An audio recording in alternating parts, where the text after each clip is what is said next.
엄마, 너무 아파요. 무서워요. 나 죽는 거예요? 안타깝게도 골수 기능이 심하게 저하된 상태입니다. 면역력이 거의 바닥이라. 레오야, 엄마가 미안해. 엄마가 꼭 나아지게 해줄게. 우리 한국으로 가자. 안녕하세요. 저는 미국에서 넷플릭스 다큐멘터리 시리즈를 진행하고 있는 수진입니다. 오늘 소개해드릴 이야기는 불치병에 걸린 아이를 둔 한 가족이 한국의 의료 시스템을 경험하면서 겪게 된 놀라운 사건입니다. 과연 그들이 마주한 충격적인 진실은 무엇일까요? 지금부터 함께 살펴보겠습니다. 좋아요와 구독 버튼을 눌러주시면 영상 제작에 큰 힘이 됩니다. 저는 프랑스 파리의 평범한 가정에서 자란 클라라입니다. 26이 되던 해, 제 인생은 완전히 새로운 방향으로 흘러가기 시작했습니다. 미국 뉴욕에서 온 제임스와의 만남이 시작이었죠. 그는 출장으로 파리에 와서 우연히 제가 일하던 카페에 들렀고 그렇게 우리의 인연이 시작됐습니다. 제임스는 성실하고 다정했습니다. 서로 다른 문화와 언어의 차이에도 불구하고 우리는 금방 가까워졌죠. 6개월간의 열애 끝에 결혼을 결심했고 저는 미국 뉴욕으로 건너가 새로운 삶을 시작했습니다. 낯선 환경에 적응하는 게 쉽지는 않았지만 제임스의 따뜻한 배려 덕분에 조금씩 미국 생활에 익숙해져 갔어요. 결혼 1년 후 우리는 소중한 아들 레오를 얻었습니다. 처음 레오를 안았을 때의 그 벅찬 감동은 아직도 생생하네요. 푸른 눈에 도톰한 볼, 그리고 항상 해맑게 웃는 모습까지. 레오는 우리 부부에게 더할 나위 없는 선물이었습니다. 하지만 행복도 잠시였어요. 레오가 2살이 되던 해봄, 아이가 갑자기 열을 심하게 앓기 시작했습니다. 처음에는 단순한 감기라고 생각했죠. 하지만 열이 3일 이상 지속되고 평소 활발하던 레오가 기운을 잃어가는 모습을 보며 불안감이 커져갔습니다. 동네 소아과를 찾았을 때 의사는 레오의 상태가 심상치 않다며 종합병원에서 정밀검사를 받아보라고 했어요. 그때부터 제 가슴 한켠에 작은 불안이 자리 잡기 시작했습니다. 뉴욕 프레스비테리안 병원에서 받은 검사 결과는 청천벽력 같았죠. 급성 림프구성 백혈병이라는 진단을 받았을 때 저는 그 자리에서 쓰러질 뻔했습니다. 의사는 차분한 목소리로 설명했지만 제 귀에는 아무것도 들리지 않았어요. 단지 백혈병이라는 단어만이 머릿속을 맴돌았죠. 옆에서 제임스가 제 손을 꼭 잡아주었지만 그 순간 느낀 절망감은 말로 표현할 수 없었습니다. 그날 밤 레오의 병실에서 저는 처음으로 신에게 원망을 했어요. 왜 하필 제 아이에게 이런 시련을 주시는지. 창밖으로 보이는 뉴욕의 밤거리는 여전히 화려했지만 제 마음속은 칠흑 같은 어둠뿐이었습니다. 다음 날부터 우리의 투병 생활이 시작됐죠. 레오는 즉시 항암 치료에 들어갔어요. 작은 몸에 주사를 꽂고 힘겨운 치료를 받는 아이를 보는 것은 너무나 가슴 아팠습니다. 밝게 웃던 레오의 얼굴이 점점 헬쑥해져 갔고 예쁘던 금발도 하나둘 빠지기 시작했어요. 매일 밤 레오가 잠든 후 저는 병실 한켠에서 조용히 눈물을 흘렸습니다.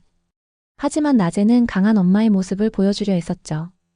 레오 앞에서는 항상 밝은 미소를 지으며 희망찬 이야기를 들려주었어요.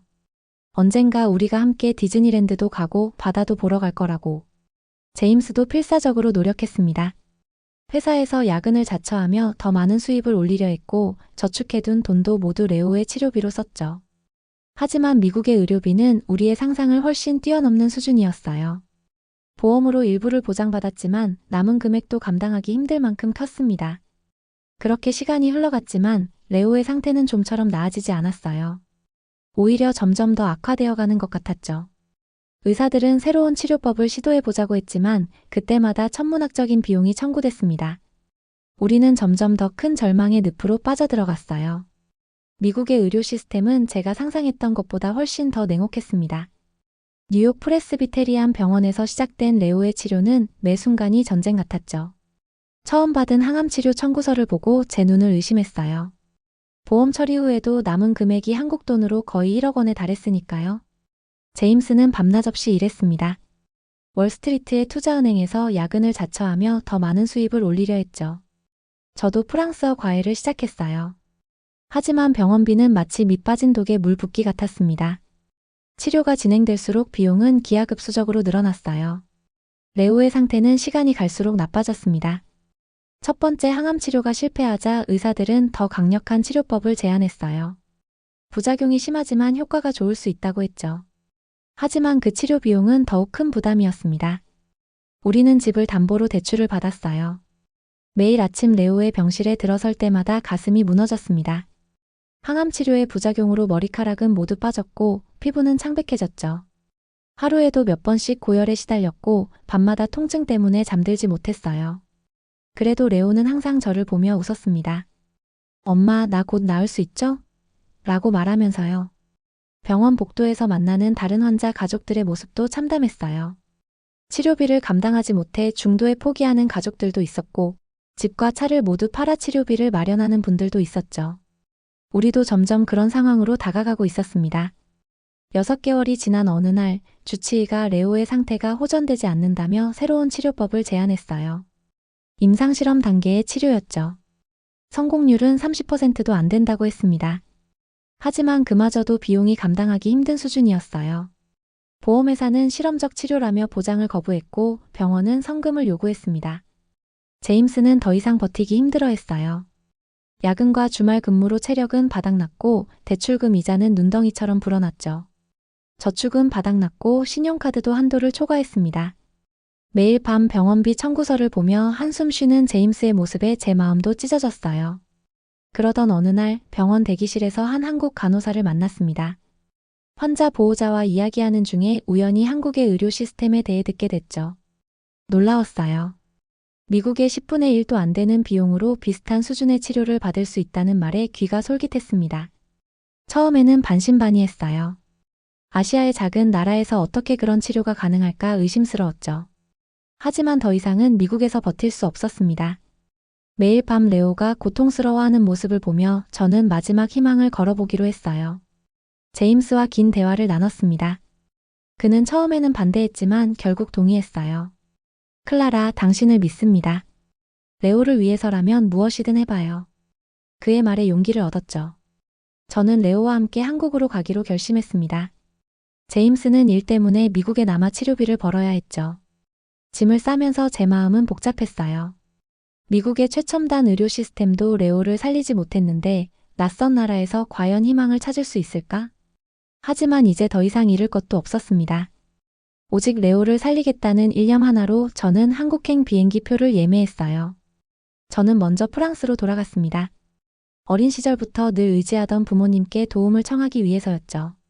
파리의 샤를 드골 공항에 도착했을 때 레오는 이미 많이 지쳐 있었습니다.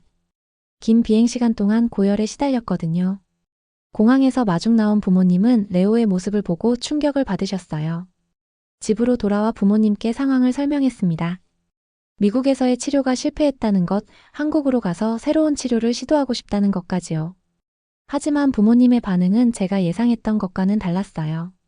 클라라, 네가 미쳤구나. 문명화된 유럽과 미국을 두고 아시아의 어느 작은 나라에 가서 치료를 받겠다고? 어머니는 제가 절박한 마음에 판단력을 잃은 것 같다며 걱정하셨고, 아버지는 그럴 돈이 있다면 차라리 독일이나 스위스의 병원을 알아보는 게 낫지 않겠냐고 하셨죠. 하지만 그곳들도 미국만큼이나 비싼 치료비가 필요했어요. 게다가 이미 미국의 최고 병원에서도 실패했는데 비슷한 서구식 치료법으로는 큰 희망이 보이지 않았습니다. 며칠 동안 부모님과 이야기를 나눴지만 결국 도움을 받지는 못했어요. 프랑스의 개인주의적인 문화 속에서 부모님도 이미 은퇴하신 후라 큰 도움을 주기는 어려운 상황이었죠. 각자의 삶은 각자가 책임져야 한다는 게 그분들의 신념이었으니까요. 그래도 일주일간 부모님 집에 머물며 레오는 조금 휴식을 취할 수 있었습니다. 항암 치료로 지친 몸을 조금이나마 회복할 수 있었죠. 저는 그동안 한국행을 준비했어요. 인터넷으로 서울의 병원들을 찾아보고 한국에서 일하는 프랑스인 친구에게 조언도 구했습니다. 친구가 보내준 서울의 대형 병원 사진들은 놀라웠어요. 미국의 병원과 비교해도 전혀 뒤떨어지지 않아 보였거든요. 하지만 여전히 불안했습니다. 의료진과의 의사소통은 어떻게 할지, 숙소는 어디서 구할지 모든 것이 막막했어요. 한국으로 떠나기 전날 밤 레오의 할머니는 조용히 저를 불렀습니다. 클라라, 나도 내 선택을 완전히 이해할 순 없지만 너를 믿는다. 이것으로 첫 달 생활비라도 해라. 봉투 안에는 3,000유로가 들어있었어요. 그때 처음으로 희망이란 게 생겼습니다. 인천행 비행기를 타기 전 저는 레오에게 약속했어요. 우리 꼭 이겨내자. 엄마가 끝까지 지켜줄게. 레오는 힘없이 고개를 끄덕였죠. 12시간이 넘는 비행 동안 레오는 대부분 잠들어 있었어요.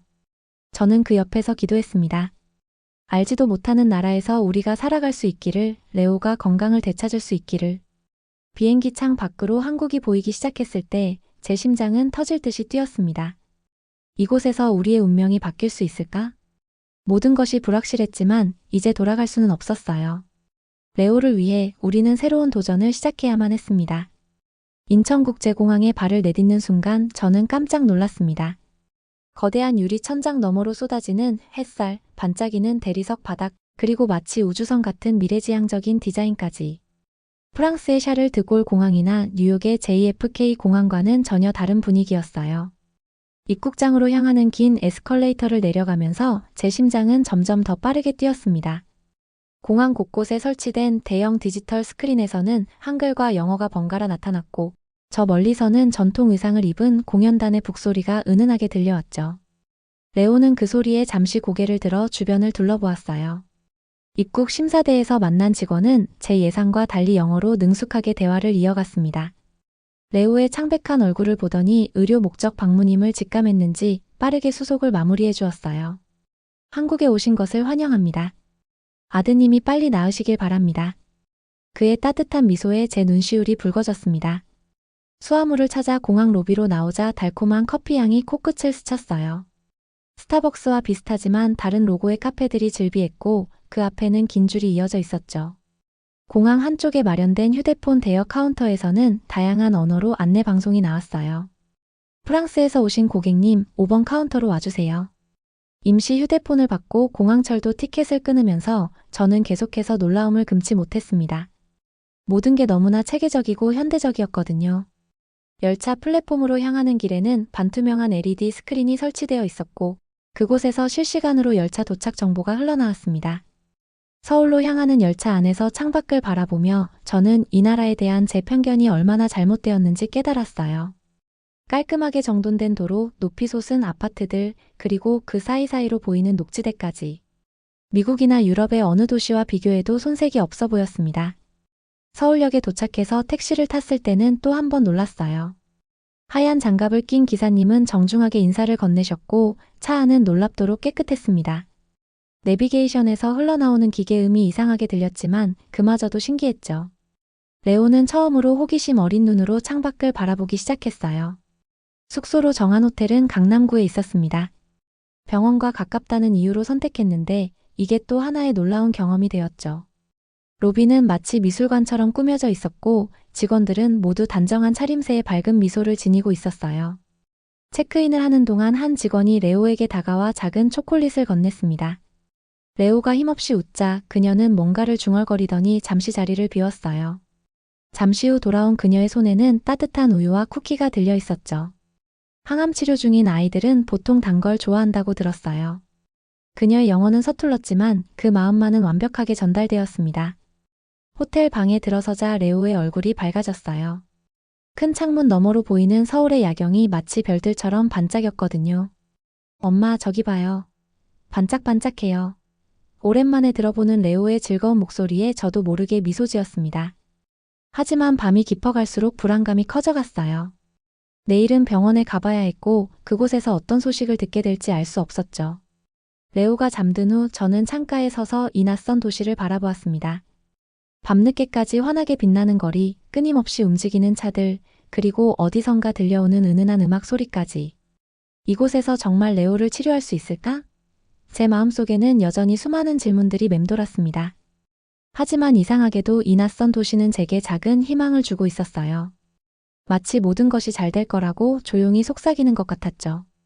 다음 날 아침 서울대학교 병원으로 향했습니다. 택시에서 내린 순간 제 앞에 펼쳐진 광경은 놀라웠어요. 마치 작은 도시 같은 규모의 병원 캠퍼스였죠. 하지만 더 놀라운 것은 그 다음이었습니다. 접수처에서 레오의 미국 진단서를 내밀자 직원은 곧바로 국제진료센터로 안내해 주었어요. 그곳에서 만난 프랑스어 통역사는 마치 천사 같았습니다. 걱정 마세요. 여기서는 모든 게 다르니까요. 그녀의 말이 제게 작은 위안이 되었죠. 진료 접수를 하면서 처음으로 한국의 의료비를 마주했습니다. 초진료가 겨우 4만 원이라는 말에 저는 통역이 잘못된 줄 알았어요. 미국에서는 상상도 할 수 없는 금액이었거든요. 실수 아닌가요? 제가 다시 물었지만 통역사는 빙그레 웃으며 고개를 저었습니다. 10분도 채 지나지 않아 소아종양과 교수님과의 면담이 시작됐어요. 교수님은 레오의 미국 치료 기록을 꼼꼼히 검토하시더니 곧바로 새로운 치료 계획을 제시하셨습니다. 미국에서 시도하지 않은 새로운 표적 치료제가 있습니다. 한국에서 개발된 신약인데 레오의 경우에 효과가 있을 것 같네요. 그분의 설명은 너무나 명확했어요. 빔 프로젝터로 레오의 상태를 자세히 보여주시며 치료 과정과 예상되는 결과까지 하나하나 짚어주셨죠. 미국에서는 한 번도 받아보지 못한 상세한 설명이었습니다. 더 놀라운 것은 검사 시스템이었어요. 그 자리에서 바로 전신 검사 예약이 잡혔고 오후에는 모든 검사가 진행됐습니다. MRI, PET-CT, 각종 혈액 검사까지. 미국에서는 한 달 넘게 기다려야 했던 검사들이 단 하루 만에 이뤄진 거예요. 검사 비용을 듣고는 또 한 번 놀랐습니다. 모든 검사를 합해도 미국의 10분의 1도 안 되는 금액이었어요. 게다가 보험 적용을 받으면 절반 이상이 환급된다고 했죠. 이게 정말 가능한 일인가요?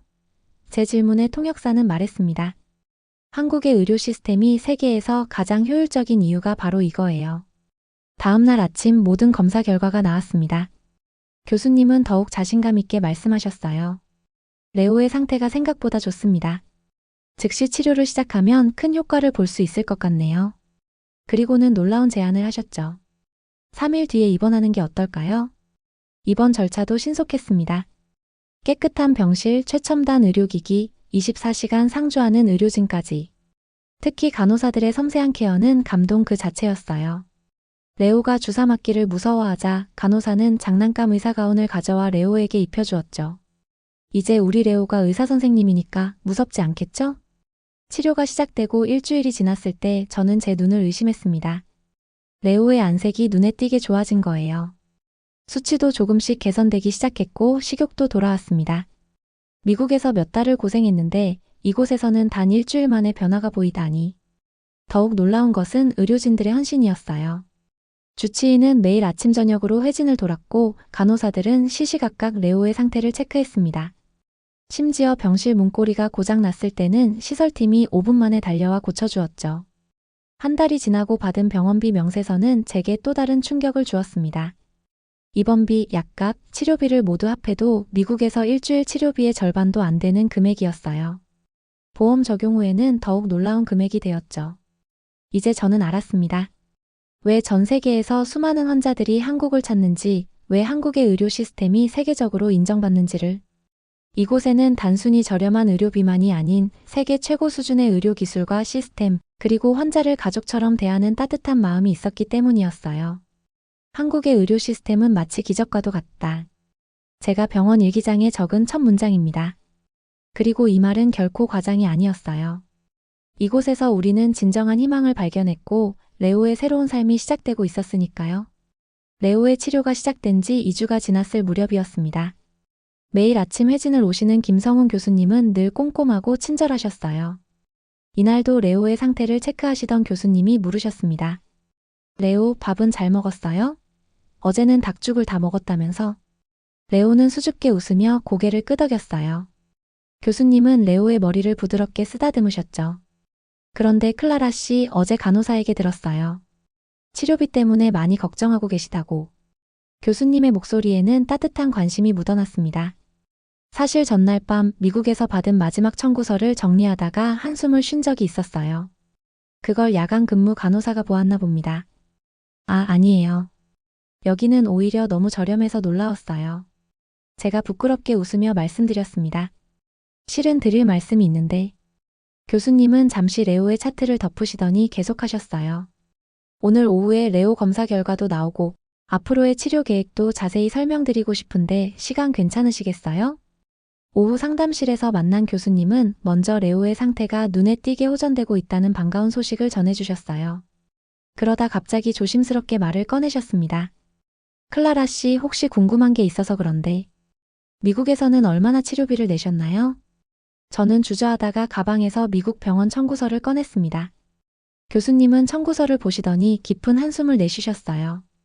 이런 말씀 드리는 게 조심스럽지만 사실 지금 클라라 씨가 부담하시는 비용도 한국 기준으로는 꽤 높은 편이에요. 한국 국민들은 건강보험 덕분에 이 금액의 4분의 1 정도만 내시거든요. 순간 제 귀를 의심했습니다. 네. 그게 무슨 의미인가요? 교수님은 컴퓨터 화면을 제게 보여주시며 설명을 이어가셨어요. 보시면 레오와 비슷한 치료를 받는 한국 어린이의 경우 국민건강보험이 적용돼서 대부분의 비용을 보험에서 처리합니다. 게다가 소아암 환자는 산정특례 적용을 받아 본인 부담률이 5%에 불과하죠. 믿기지 않네요. 이렇게 좋은 시설과 의료진을 갖추고도 그렇게 저렴하다니요. 네, 한국의 의료 시스템이 이렇게 발전한 것은 우리 모두가 서로를 돕자는 마음으로 만든 제도 덕분입니다. 건강보험료를 모두가 조금씩 부담해서 아픈 사람이 적은 비용으로 치료받을 수 있게 하는 거죠. 교수님은 잠시 생각에 잠기시더니 말씀을 이어가셨습니다. 제가 미국에서 연수를 받을 때 봤어요. 그곳의 의료비는 정말 감당하기 힘든 수준이었죠. 환자가 치료비 걱정에 제대로 된 치료도 못 받는 경우가 많았어요. 하지만 우리나라는 달라요. 최고의 의료 서비스를 가장 합리적인 가격에 제공하는 것, 그게 우리의 자부심입니다. 실제로 얼마 전에는 WHO에서도 한국의 의료 시스템을 극찬했다고 들었어요. 특히 우리나라의 건강보험 제도는 세계가 배워야 할 모델이라고 하더군요. 제 눈에서 눈물이 흘렀습니다. 정말 감사합니다, 교수님. 이런 이야기를 해주셔서요. 클라라 씨, 우리가 할 일은 레오를 건강하게 만드는 거예요. 비용 걱정은 조금 내려놓으셔도 됩니다. 우리 의료진이 최선을 다할 테니까요. 그날 저녁 저는 창밖을 바라보며 깊은 생각에 잠겼어요. 한나라가 이렇게까지 국민의 건강을 위해 노력한다는 사실이 놀라웠습니다. 미국에서 수천만 원을 들여도 받지 못했던 치료를 한국 사람들은 정말 적은 비용으로 받을 수 있다니. 문득 레오의 웃는 얼굴이 떠올랐어요. 이제는 매일 조금씩 밝아지는 아이의 표정을 보며 이 선택이 얼마나 옳았는지 다시 한번 깨닫게 됩니다. 한국의 의료 시스템은 단순히 비용이 저렴한 것이 아니라 진정으로 환자를 위하는 마음이 담겨 있었던 거예요. 그날 밤 저는 처음으로 한국어 공부 사이트를 검색해 보았습니다. 이런 나라에서 살 수 있다면 레오의 미래는 훨씬 더 밝아지지 않을까요? 한국에서의 치료는 처음엔 순조롭게 진행되는 듯 했습니다. 하지만 운명은 우리에게 마지막 시련을 준비하고 있었어요. 표적 치료제 투여 한 달째 레오의 상태가 급격히 나빠지기 시작했습니다. 엄마, 너무 아파요. 한밤중에 들려온 레오의 작은 목소리에 번쩍 눈을 떴어요. 온몸이 타들어가는 듯한 고열에 레오는 이불을 박차고 몸부림을 치고 있었습니다. 체온계가 40도를 가리켰어요. 당직 의사가 달려왔지만 열은 쉽게 떨어지지 않았습니다. 골수 기능이 심하게 저하된 상태예요. 면역력이 거의 바닥이라. 의사의 설명을 들으며 저는 레오의 손을 꼭 잡았어요. 차가운 얼음 주머니를 이마에 올려주고 온몸을 알코올로 닦아내도 열은 계속 올라갔습니다. 레오는 밤새 헛소리를 했어요. 엄마, 나 죽는 거예요? 그날 이후로 레오는 말 그대로 생사의 갈림길을 오갔습니다. 항생제에도 반응하지 않는 감염이 전신을 공격했어요. 산소 호흡기를 달고 영양은 모두 링거로 공급받았죠. 미국에서도 겪어보지 못한 최악의 상황이었습니다. 엄마, 미안해요. 나 때문에 고생하시는데. 산소 마스크 너머로 들리는 레오의 희미한 목소리에 저는 눈물을 삼켰어요. 레오야, 엄마가 미안해. 엄마가 꼭 나아지게 해줄게. 김 교수님과 의료진들은 쉬지 않고 레오의 상태를 지켜봤습니다. 밤낮 없이 병실을 드나들며 치료 방법을 논의했고 전 세계 의료진들과 화상회의도 진행했어요. 클라라 씨, 솔직히 말씀드리면 상황이 매우 위급합니다. 하지만 포기하지 맙시다. 아직 우리가 시도할 수 있는 방법들이 남아있어요. 생사의 갈림길에서 레오가 투병한 지 일주일째 되던 날이었습니다. 새벽 2시 갑자기 레오의 산소 포화도가 급격히 떨어졌어요. 응급팀이 달려왔고 중환자실 이송이 결정됐습니다. 엄마, 무서워요. 중환자실로 가는 침대 위에서 레오는 제 손을 꼭 잡았어요. 그 작은 손이 얼마나 차갑던지 마치 제 심장이 얼어붙는 것 같았습니다. 클라라 씨, 잠시만 기다려주세요. 최선을 다하겠습니다. 중환자실 문이 닫히고 저는 그 앞에서 무릎을 꿇고 말았어요. 눈물이 멈추지 않았습니다. 제발, 제발 우리 레오를 살려주세요. 24시간이 지나고 48시간이 지나고 레오는 인공호흡기에 의지한 채 깊은 잠에 빠져 있었어요. 김 교수님은 마지막 희망을 걸고 새로운 치료법을 시도했습니다. 한국에서 막 개발된 면역세포 치료제였어요. 이 치료제는 아직 임상실험 단계지만 레오의 유일한 희망일 수 있습니다. 부작용의 위험이 있지만 저는 망설임 없이 동의서에 서명했습니다. 기적은 그렇게 찾아왔어요. 치료제 투여 72시간 후 레오의 면역 수치가 조금씩 올라가기 시작했습니다. 고열도 차츰 내려갔어요. 일주일 후 레오는 드디어 눈을 떴습니다. 여보, 레오가 깨어났어요. 전화기 너머로 제임스의 울음소리가 들렸어요. 그는 다음날 비행기를 타고 한국으로 왔습니다. 놀랍게도 그 후 레오의 회복은 기적적으로 빨랐어요. 골수 검사 결과도 좋았고 면역력도 놀라운 속도로 회복되었습니다. 한 달 후 태어날 때는 병동의 모든 의료진이 나와 축하해 주었죠. 레오야, 이제 다 나았다. 우리가 해냈어. 제임스가 레오를 안아들었을 때 병동의 모든 사람들이 박수를 쳤어요. 레오의 얼굴에는 오랜만에 해맑은 웃음이 가득했습니다. 김 교수님은 마지막 진료에서 말씀하셨어요. 이런 기적을 볼 수 있어서 행복합니다. 레오는 우리 의료진에게도 큰 희망을 주었어요. 절대 포기하지 않는다면 기적은 반드시 일어난다는 걸 보여줬으니까요.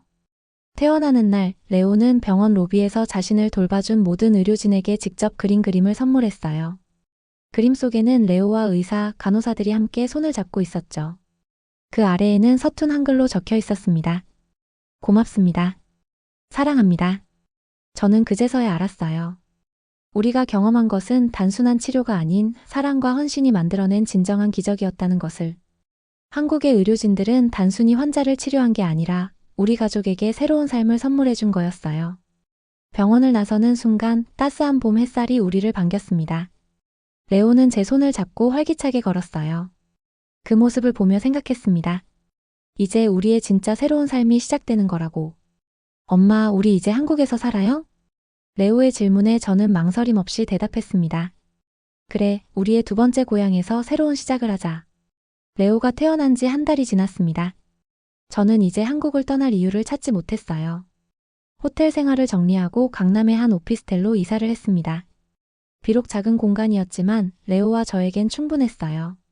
매주 정기검진을 위해 병원을 찾을 때마다 새로운 것들을 발견했습니다.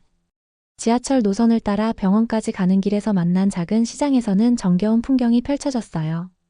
김치 냄새가 가득한 반찬 가게, 갓 구운 빵 향이 풍기는 빵집, 싱싱한 과일이 가득한 첨가물 가게까지. 이모님, 이 아이가 백혈병 이겨낸 외국인 꼬마예요. 동네 슈퍼마켓 주인 아주머니의 한마디의 이웃들은 레오에게 특별한 관심을 보여주셨어요.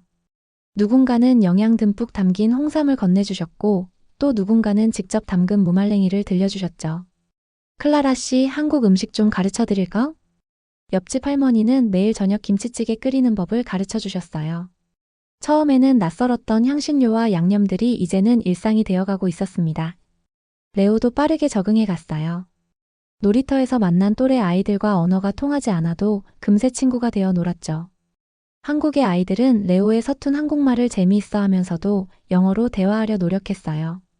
엄마, 나도 학교 다니고 싶어요. 레오의 말에 저는 잠시 망설였습니다. 하지만 담당 교수님은 흔쾌히 허락해 주셨어요. 이제 레오는 정상적인 생활이 가능합니다. 오히려 또래와 어울리는 게 치료에 도움이 될 거예요. 국제학교를 알아보던 중 우연히 일반 초등학교의 특별 프로그램을 알게 됐습니다. 다문화 가정 아이들을 위한 맞춤형 교육과정이었어요. 레오는 그곳에서 한국어를 배우며 새로운 친구들을 사귀어갔습니다. 제임스도 변화를 결심했어요. 뉴욕의 직장을 그만두고 한국 지사로 이직을 준비하고 있었죠. 레오와 당신 곁에 있고 싶어요. 우리 가족이 함께 있어야죠. 한국의 의료진들은 여전히 우리 가족을 챙겼습니다. 정기 검진 때마다 레오의 건강은 물론 우리 가족의 한국 생활 적응까지 걱정해 주셨어요. 김 교수님은 레오의 학교 생활에 필요한 의견서도 직접 작성해 주셨습니다.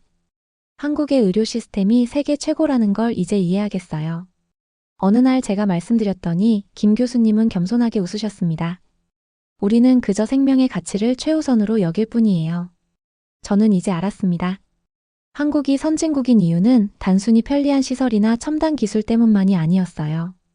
그 속에 담긴 따뜻한 인간미, 서로를 배려하는 마음, 그리고 생명을 존중하는 가치관이 진정한 힘이었던 거죠. 밤이면 레오와 함께 한강공원을 산책합니다. 반짝이는 도시의 불빛 아래서 자전거를 타는 시민들, 도시락을 나눠 먹는 가족들, 강변을 따라 조깅하는 사람들. 이제 이 모든 것이 우리의 일상이 되어가고 있었어요. 엄마, 나 이제 한국인 다 됐죠? 레오의 말에 저도 모르게 웃음이 났습니다. 그래, 우리 모두 이제 한국인이 되어가고 있네. 해질녘 한강의 노을을 바라보며 생각했습니다. 절망 속에서 찾아온 이 나라가 이제는 우리에게 제2의 고향이 되어가고 있다고. 레오를 살린 건 단순히 의술이 아닌 한국이라는 나라 전체가 가진 따뜻한 마음이었다고요. 2년이 지난 지금 저는 강남의 한 아파트 창가에 서서 야경을 바라보고 있습니다. 레오는 이제 초등학교 3학년이 되었고 한국말도 제법 유창해졌어요. 얼마 전에는 교내 한국어 말하기 대회에서 상도 받았죠. 엄마, 나 오늘 태권도 승급 심사 통과했어요. 학교가 끝나고 돌아온 레오가 자랑스럽게 띠를 보여줍니다. 이제는 누가 봐도 건강한 한국의 평범한 아이가 된 레오. 가끔 병원에서 만나는 의료진들은 레오의 변화된 모습에 감탄을 금치 못하세요. 제임스도 한국 생활에 완벽히 적응했습니다. 글로벌 투자회사 한국지사에서 일하게 되었고 한국의 업무 문화도 이제는 익숙해졌어요. 야근이 많다고 투덜거리면서도 회사 동료들과 찜질방에 가는 걸 즐기더군요. 여보, 우리 잘 선택한 것 같아요. 주말 저녁 우리 가족은 한강공원에서 치맥을 즐기며 이야기를 나눕니다. 레오는 새로 사준 킥보드를 타며 신나게 달리고 있어요. 그 모습을 보고 있으면 과거의 아픈 기억이 마치 먼 옛날 일처럼 느껴집니다. 김 교수님은 이제 레오의 주치의를 넘어 가족 같은 존재가 되었어요. 정기 검진 때마다 레오의 건강은 물론 학교 생활과 장래 희망까지 물어보시죠. 레오가 의사가 되고 싶다고 말했을 때 교수님의 눈시울이 붉어지던 모습을 잊을 수 없습니다. 나중에 커서 꼭 김 교수님처럼 되고 싶어요. 아픈 애들 살리는 의사 선생님. 우리 가족에게 한국은 이제 단순한 치료 국가가 아닌 제2의 고향이 되었습니다. 주말이면 남산타워도 가고 경복궁도 구경하고 제주도로 여행도 다녀왔어요. 한국의 사계절을 온전히 느끼며 우리는 이 나라의 아름다움을 하나씩 발견해가고 있습니다. 레오의 생일 파티에는 반 친구들이 모두 왔어요. 아이들은 케이크를 나눠 먹으며 즐거워했고 학부모들과 저는 김치찌개와 파스타를 함께 만들며 웃음꽃을 피웠죠. 문화는 달라도 아이들을 사랑하는 마음은 모두 같다는 걸 느낄 수 있었습니다. 얼마 전 레오의 완치 판정을 받던 날이었어요. 김 교수님은 마지막 검진을 마치고 우리에게 말씀하셨습니다. 이제 레오는 정말 완벽하게 건강해졌어요. 더 이상의 정기 검진도 필요 없을 것 같네요. 축하드립니다. 그날 저녁 우리 가족은 남산타워에 올랐어요. 서울의 화려한 야경을 바라보며 지난 시간을 되돌아보았습니다. 절망 속에서 찾아온 이 나라가 우리에게 얼마나 큰 선물을 주었는지, 그리고 이제 우리가 얼마나 행복한지. 우리도 이제 진짜 한국 사람이죠? 레오의 질문에 저는 고개를 끄덕였어요. 그래, 우리는 이제 프랑스계 미국계 한국인이야. 남산타워의 차가운 바람을 맞으며 저는 다시 한번 깊이 감사했습니다. 우리에게 새로운 삶을 선물해준 이 나라에게, 레오를 살려준 의료진들에게, 그리고 우리를 가족처럼 받아들여준 모든 한국 사람들에게. 이제 우리의 이야기는 새로운 장을 써내려가고 있습니다. 그리고 저는 믿습니다. 이 이야기가 앞으로도 계속해서 행복한 순간들로 가득할 거라는 것을요. 엄마, 아빠, 우리 정말 잘 살 거예요. 약속해요. 레오의 밝은 목소리가 서울의 밤하늘에 울려 퍼졌습니다. 이렇게 한 가족의 놀라운 여정 그리고 한국에서 발견한 새로운 희망을 전해드렸습니다. 가장 어두운 순간에도 포기하지 않은 사랑과 의지가 어떻게 기적을 만들어냈는지 오늘 이야기를 통해 확인하셨을 텐데요. 앞으로도 이들 가족이 펼쳐나갈 또 다른 미래를 함께 응원해 주시기 바랍니다. 이야기가 좋으셨다면 좋아요와 구독 버튼을 눌러주시면 영상 제작에 큰 힘이 됩니다. 지금까지 넷플릭스 다큐멘터리 시리즈를 진행한 수진이었습니다. 시청해주셔서 감사합니다.